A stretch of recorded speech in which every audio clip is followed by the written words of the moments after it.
Türkmenistan Xitay Halk Respublikasy bilen hyzmatdaşlygyny barha ilerledýär.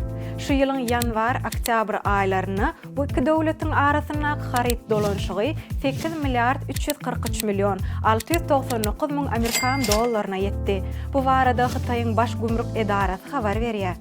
Türkmenistanyň Xitaýa eksportynyň esasy bölegi turbo geçirji arkaly üpçün edilýän tebigy gaza degişlidir.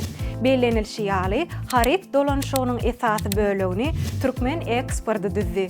2025-nji ýylyň 10 aýynda Türkmenistan Xitaýa jemi 7 milliard 59 milyon 77 000 Amerikan dollarlyk önüm eksport etdi. Türkmenistan bolsa Xitaýdan takminan 1 milliard 284 milyon 622 000 Amerikan dollarlyk haryt import etdi. Ezidileşler, gyzykly we ygtybarly habarlar, mahawatlar bilen tanışmak isleseňiz, biziň sosial ulgamlarymyza agza bolmagy unutmaň. Türkmen portal hemişe siziň bilen.